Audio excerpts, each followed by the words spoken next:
Peyton Farquhar plummeted through the bridge, he blacked out and felt as if he were already dead. He was jolted awake by a sharp pain in his throat and feeling of suffocation. Intense pain seemed to radiate from his neck down through his body. He felt as if he were on fire, and his head felt full of congestion. He was aware of movement and felt as if he were swinging back and forth like a pendulum. Suddenly, everything went dark and cold. He realized the rope had snapped, and he fell into the river. The noose around his neck was choking him and preventing water from entering his lungs. The idea of dying from hanging at the bottom of a river seemed absurd to him. He opened his eyes in the darkness and saw a faint light above him. He realized he was sinking as the light grew dimmer. Then, the light started to grow brighter. He knew he was rising to the surface. He was comfortable and thought, "To be hanged and drowned isn't so bad, but I don't want to be shot. No, I won't be shot. That is not fair." He wasn't aware of making an effort, but a sharp pain in his wrist let him know he was trying to free his hands. He paid attention to the struggle, like a bystander might watch a street performer, not really caring about the result.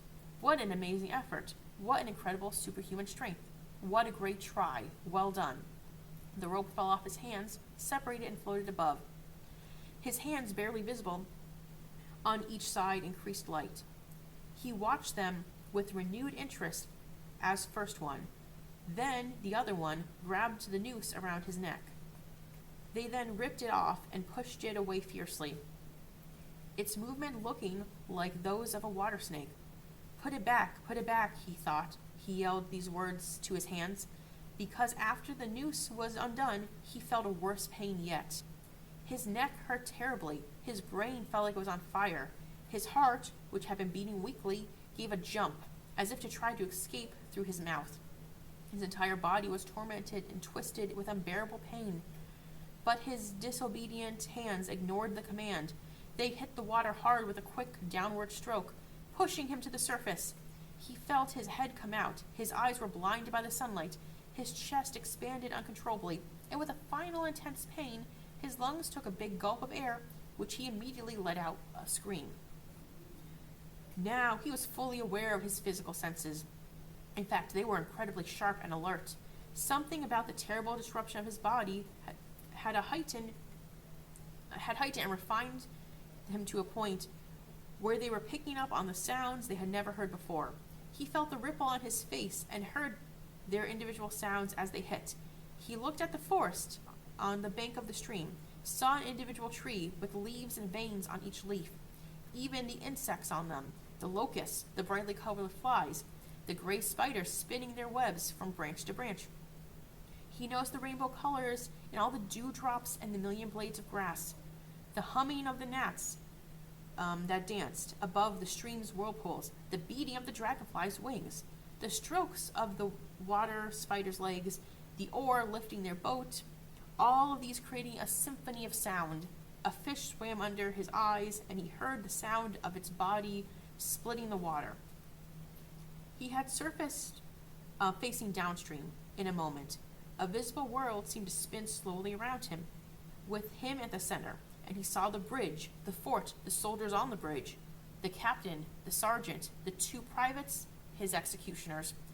They were silhouettes against the blue sky. They were shouting and waving, pointing at him. The captain pulled out his pistol, but didn't shoot. The others were unarmed. Their movements were strange and terrifying, their shapes monstrous. Suddenly, he heard a loud bang, and something hit the water hard just a few inches from his head, splashing his face.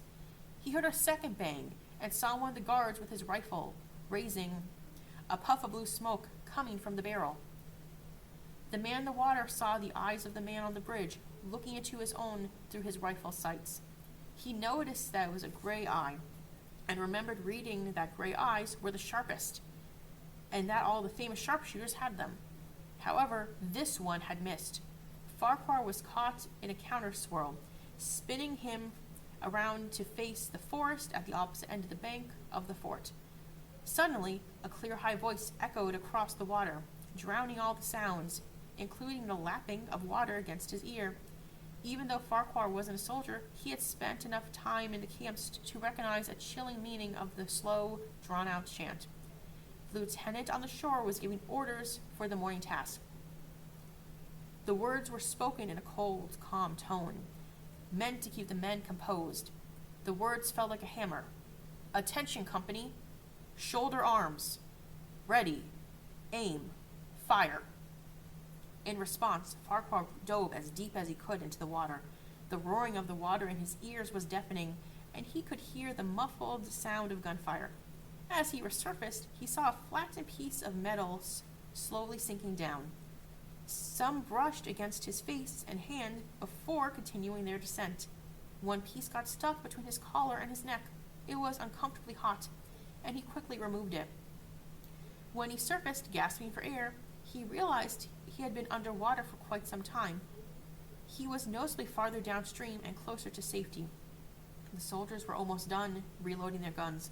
He saw the metal ramrods flash in the sunlight as they were pulled out of the barrels, flipped in the air, and shoved back into their guns. The two guards fired again, but their shots were ineffective. Farquhar saw all this happening as he swam with the current, his mind racing as fast as his arms and legs were moving. He thought, the soldiers won't make the same mistake twice. It's easier to dodge a volley than a single shot. He's probably already given the order to fire at will. God help me, I can't dodge them all. Suddenly, a huge splash erupted near him, following a loud, rushing sound that seemed to travel back and forth, ending a massive explosion that shook the river. A wave of water rose over him, blinding and choking. The cannon had joined the fight. He was shocked. As he shook his head to clear the water, he heard a deflected shot whiz through the air, and then the sound of breaking and splintering the branches of the forest. They won't do that again, he thought. Next time they'll use a different type of ammunition. I need to keep my eyes on the gun. The smoke will warn me. The sound of the shot is too late. It's slower than a bullet. That's a good gun. Suddenly he felt like he was spinning uncontrollably like a top. Everything around him, the water, the banks, the forest, the bridge, the fort, the men, all seemed to bend and blur together. All he could see were the colors swirling around him. He felt like he was caught in a whirlpool, spinning faster and faster until he felt dizzy and sick. Then he was thrown to the gravel on the southern bank of the stream, hidden from his enemies. The sudden stop and the pain in his hand from the gravel brought him back to reality, and he was so relieved that he started crying. He dug his hands into the sand, throwing it over himself, and thanked it loudly. The sand looked like a precious gem to him, and the trees on the bank seemed to look like giant plants from a garden. He noticed a pattern in how they were arranged, and could smell their flowers. A strange pinkish light shone through the space between the trees, and the wind made music in their branches. They didn't want to leave this beautiful place, even if it meant they were getting caught. But then he was startled by the sound of a bullet whizzing through the branches above his head. The person who had been shooting at him had fired one last shot. He quickly got up, ran to the bank, and disappeared into the forest. He traveled all day, using the sun to guide him. The forest seemed endless. He couldn't find a break in it, not even a road. He didn't realize he lived in such a wild area. It felt eerie to him. By the time the sun set, he was tired. His feet hurt, and he was starving. But the thought of his wife and children kept him going. Finally, he found a road that he knew would lead him in the right direction. It was wide and straight as a city street, but seemed like no one had traveled on it. There were no fields or houses nearby, and he didn't hear any signs of people, like a dog barking. The trees on both sides of the road formed a straight wall that ended at the horizon, like a drawing in a perspective lesson. When he looked up, he saw the stars shining through the gaps in the trees. They looked different and seemed to be arranged in a strange pattern. He was sure they had a secret and an evil meaning. The forest was full of strange noises, and he heard whispers in a language he didn't understand. His neck hurt, and when he touched it, he found it was swollen. He knew there was a black bruise where the rope had been. His eyes felt swollen. He couldn't close them anymore. His tongue was swollen from thirst. He stuck it out into the cold air to cool it down. The road was so soft with grass that he couldn't feel it under his feet anymore. Despite his pain, he must have dozed off while walking, because now he finds himself in a different place. Maybe he's just snapped out of the fever dream. He's standing at the entrance of his own house.